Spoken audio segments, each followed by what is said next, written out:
Hi எல்லாருக்கும் வணக்கம். இது லிங்கா தமிழ் சேனல். இன்றைக்கி சுவாசம்ருதம் அப்படின்னு சொல்லிட்டு இந்த மருந்தை பற்றி தான் பார்க்க போகிறோம். இது வந்து நாட்டு மருந்து கடையில் கிடைக்கும். இதோட ப்ரைஸ் பார்த்திங்கன்னா 250 ரூபா அப்படின்ற மாதிரி இருக்குது. இதில் வந்து ஒரு 20 வகையான மூலிகைகளை வந்து போட்டு பக்குவமாக ரெடி பண்ணியிருக்காங்க. இதுலேயே உங்களுக்கு என்னென்ன மூலிகை இதில் ஆட் பண்ணியிருக்காங்க அப்படின்றதையும் வந்து உங்களுக்கு கொடுத்துருவாங்க. இது வந்து நிறைய ப்ராப்ளத்துக்கு வந்து நம்மளுக்கு ஹெல்ப்ஃபுல்லாக இருக்குது. இந்த லங்ஸ் நுரையீரல் சம்மந்தப்பட்ட நோய்கள் எல்லாத்தையுமே வந்து இந்த அலர்ஜி ப்ராப்ளம், சைனஸ் ப்ராப்ளம் இருக்குது உங்களுக்கு, இந்த தும்பல், இரும்பல், இது எல்லாத்துக்குமே வந்து ரன்னிங் நோஸ், இது கோல்டு எல்லாத்துக்குமே வந்து இதுக்கு நல்ல ஒரு மருந்தாக கேட்கும். குழந்தைங்களுக்கும் இது யூஸ் பண்ணலாம். குழந்தைங்களுக்கு கொடுக்குறப்ப 3லேருந்து 6 ml கொடுங்க. அடல்ட்ஸ், அதாவது பெரியவங்களுக்கு கொடுக்குறப்ப 10லேருந்து 15 ml கொடுங்க. இதே வந்து 3 வயசுக்கு உட்பட்ட குழந்தைங்களுக்கு கொடுக்காதீங்க. ஏன்னா எந்த ஒரு மருந்துமே வந்து இவங்க சொல்கிறாங்க அவங்க சொல்கிறாங்க அப்படின்னு சொல்லிட்டு நீங்கள் யூஸ் பண்ணுறதை விட இது நீங்கள் வாங்குகிற நாட்டு மருந்து கடையிலே கூட நீங்கள் கேளுங்க, இந்த மருந்து வந்து யார் சாப்பிட்லாம் என்ன அப்படின்னு சொல்லிட்டு. ஏன்னா அவங்களுக்கு வந்து தெளிவாக அதை பற்றி படிச்சிருப்பாங்க.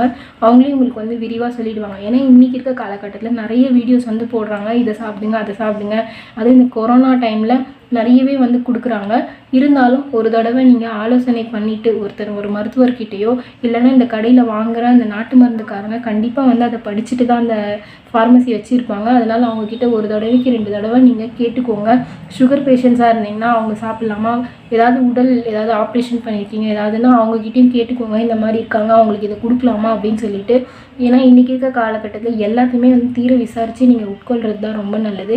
இவங்க சொல்கிறாங்க யூடியூப்பில் பார்த்தோம், நெட்டில் பார்த்தோம், ஃபேஸ்புக்கில் பார்த்தோம் அப்படின்னு சொல்லிட்டு எந்த ஒரு மருந்துமே வந்து உள்ளே எடுத்துக்கிறப்ப விசாரிக்காமல் எடுத்துக்காதீங்க. வீடியோ போட்டுட்டு சொல்கிறேன்னு கேட்காதீங்க. ஏன்னா இந்த மருந்துமே நாங்கள் வந்து கேட்டுட்டு தான் நாங்கள் சாப்பிட்றோம். இது எங்களுக்கு யூஸ்ஃபுல்லாக இருந்துச்சு, அதே மாதிரி ஒரு 4 பேருக்கு யூஸ்ஃபுல்லாக இருக்குன்றதுக்காக நான் சொல்கிறேன்.